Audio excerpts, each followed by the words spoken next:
Hello दोस्तों, स्वागत है आप सभी का मेरे एक नए यूट्यूब वीडियो में। जैसा कि हमने पिछले एपिसोड में देखा था कि कान्हा रेडी होने के बाद अपने फादर से मिलने के लिए जा रही थी। अब आगे उसके बाद हमें दिखाया जाता है कि कान्हा अपने फादर के पास जाती है और उन्हें बोलती है कि गुड मॉर्निंग मैजेस्टी। ये सुनने के बाद कान्हा के फादर के पास जितने भी सर्वेंट्स होते हैं, कान्हा फादर उन्हें वहाँ से जाने के लिए कह देते हैं। वो बोलते हैं कि आप सब लोग हमें कुछ देर के लिए अकेला छोड़ दीजिए। उसके बाद वहाँ पे जितने भी सर्वेंट्स होते हैं वो सभी बोलते हैं कि जैसा आप कहें महाराज। उसके बाद वो सभी सर्वेंट्स वहाँ से चले जाते हैं। उन सभी सर्वेंट्स के जाने के बाद कान्हा अंदर ही अंदर स्माइल करने लग जाती है। तभी हमें दिखाया जाता है कि कान्हा के फादर अपने सिंहासन से उठकर बोलते हैं, ओ मेरी बेटी, मैंने तुम्हें बहुत ज्यादा मिस किया, तुम कैसी हो। दूसरी तरफ कान्हा भी अपने फादर से मिलने के बाद बहुत ज्यादा खुश हो रही थी। वो भी बोलते हैं कि डैडी, मैंने आपको बहुत ज्यादा मिस किया, आप कैसे हैं। तभी कान्हा के फादर बोलते हैं कि मुझे लगा नहीं था कि तुम अपना ख्याल रख पाओगी। ये सुनने के बाद कान्हा गुस्सा करने लग जाती है और बोलती है कि क्या डैडी, आपको मुझ पर भरोसा नहीं था।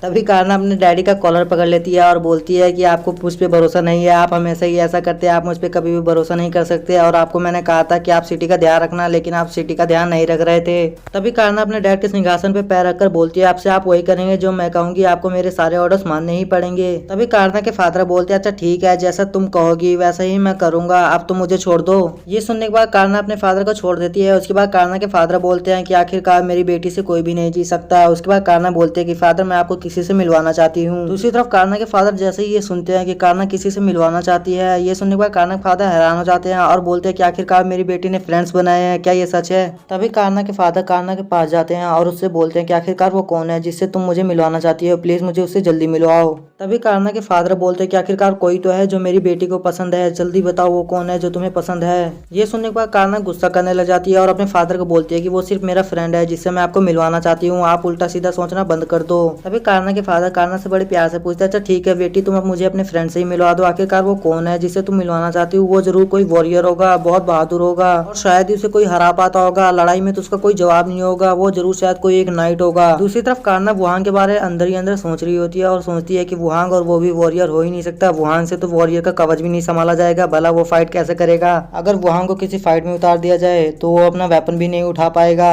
उसके बाद कान्हा अपने फादर से बोलती है कि मुझे इस सब चीजों के बारे में कोई बात ही नहीं करनी कि आखिरकार वो कैसा दिखता है या फिर वो क्या काम करता है या वो कैसा है। दूसरी तरफ कान्हा के फादर बहुत ज्यादा खुश हो रहे थे कि आखिरकार मेरी बेटी को कोई तो पसंद आ गया है। उसके बाद सीन शिफ्ट होता है और हमें वुहांग को दिखाया जाता है जहाँ पर वुहांग को छींक आ रही होती है। उसके बाद वुहांग बोलता है कि लगता है मुझे जुकाम हो गया है। तभी कैसी वुहांग को टिश्यू देती है और उसे बोलती है कि अपना नाक साफ कर लो, इससे तुम्हारी नाक बहनी बंद हो जाएगी। दूर से ये सब कुछ लोंगियन भी देख रही होती है और लोंगियन ने बोलती है कि आखिरकार मैडम कान्हा ने मुझे इन लोगों का ख्याल रखने के लिए क्यों बोल दिया है। तभी वुहांग लोंगियन को ठरकी भरी नजरों से देखने लगता है और उसकी नजरें बहुत ज्यादा खतरनाक लग रही थी और वुहांग बोलने लगता है कि मानना पड़ेगा, वैसे तुम बहुत ज्यादा कमाल की दिखती हो, तुम्हारी नजरें कमाल की हैं, तुम्हारी अदा भी बहुत ज्यादा अच्छी है। ये सब कुछ सुनने के बाद लोंगियन को शर्म आने लग जाती है। असल में पहली बार था जब कोई उसे इस तरह बोल रहा था।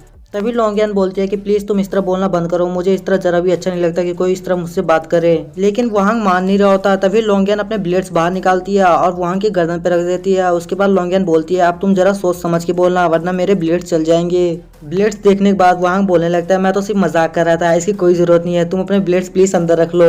उसके बाद वुहांग अपने बेड से उठ जाता है और चांद को देखने लगता है और सोच रहा होता है कि पता नहीं कान्हा कैसी होगी। तभी सीन शिफ्ट होता है और हमें कान्हा को दिखाया जाता है जहाँ पर कान्हा अभी भी अपने फादर से बहस कर रही होती है। तभी कान्हा के फादर हार मान लेते हैं और बोलते हैं कि मेरी बेटी से कोई भी नहीं जीत सकता, अच्छा ठीक है मेरी बेटी, मुझे माफ कर दो, मैं तुमसे नहीं जीत सकता। जैसे ही कान्हा को पता चलता है कि उसके डैडी ने हार मान लिया है, वो बहुत ज्यादा खुश होने लग जाती है। लेकिन तभी उसके फादर फिर से उससे वही सवाल पूछते हैं कि आखिरकार तुम मुझे उससे कब मिलवा रही हो और आखिरकार वो कौन है। ये सुनने के बाद कान्हा को अपने कानों पे यकीन नहीं आ रहा होता है कि अभी तक इतनी देर से वो इस पे ही बहस कर रही थी, लेकिन फिर भी उसके फादर उससे वही सवाल पूछ रहे हैं। तभी कान्हा गुस्से में आ जाती है और बोलती है कि मुझे जब भी आपको मिलवाना होगा मैं मिलवा दूंगी, तो प्लीज अब आप मुझसे ये सवाल मत पूछिए। ये सुनने के बाद कान्हा के फादर निराश होने लग जाते हैं और वो बोलते हैं कि ठीक है, मैं तब तक वेट करूंगा जब तक तुम मुझे उससे मिलवाओ ना। तभी कान्हा वहाँ से जाने लगती है और बोलते हैं, हाँ आपके लिए यही अच्छा रहेगा कि आप वेट करें। उसके बाद हमें अगले दिन सुबह टाउन का सीन दिखाया जाता है। तभी कैसी बोलती है, वाह ये टाउन कितना ज्यादा अच्छा है और यहाँ पर कितने सारे लोग हैं। वुहांग भी कहता है, हाँ वैसे ये जगह काफी अच्छी है।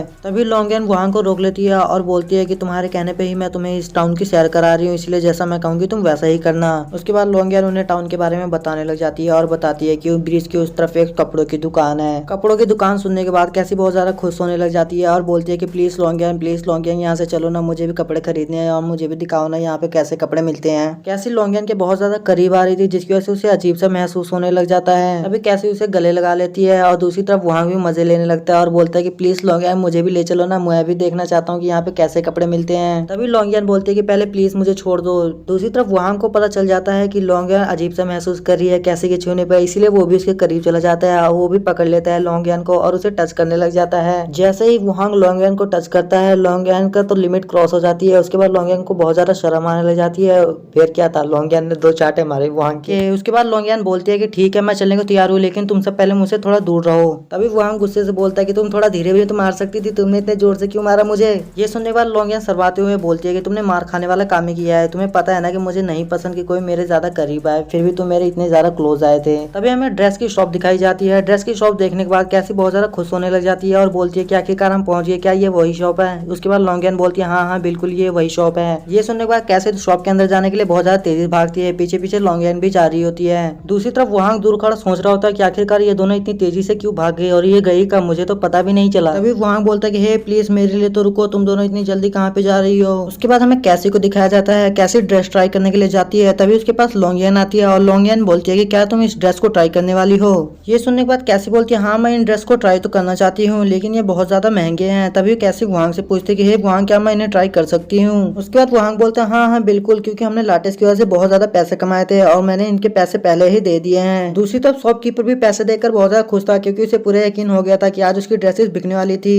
तभी वो शॉपकीपर कैसी के पास जाता है और कैसी बोलने लगता है कि मैडम आप बताइए आपको किस तरह की ड्रेसेस देखनी है, मैं आपको हर एक तरह की ड्रेस दिखा सकता हूँ। ये सुनने के बाद कैसी बोलती है कि नहीं आप रहने दीजिए, मैं अपने आप खुद ही ड्रेस ढूंढ लूंगी। उसके बाद हमें दिखाया जाता है कि कैसी ने अपने लिए एक ड्रेस ढूंढ ली होती है और उस ड्रेस के अंदर कैसी बहुत ज्यादा अच्छी लग रही होती है। तभी वहां बोलता है वाह तुम तो इस ड्रेस के अंदर बहुत ज्यादा अच्छी लग रही हो और ये ड्रेस भी तुम पे जच रही है। तभी हमें दिखाया जाता है कि शॉप के बाहर कोई आया होता है, उस शख्स का नाम अभी तो हमें पता नहीं है। उसके बाद हमें दिखाया जाता है कि वो शख्स अंदर जाता है और दुकान के अंदर बोलता है कि मिस्टर टेलर जी मुझे मेरे कपड़े चाहिए।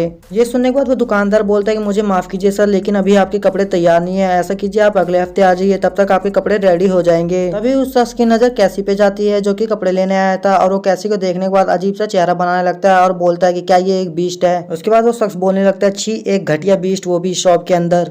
ये सुनने के बाद कैसी को भी अंदर ही अंदर गुस्सा आ रहा होता है, लेकिन वो कुछ भी बोलती नहीं है। और ये एपिसोड हमारा यहीं पे एंड होता है। तो मिलते हैं और किसी वीडियो में। वीडियो अच्छी लगी हो तो वीडियो को लाइक कर दो, चैनल को भी सब्सक्राइब कर दो।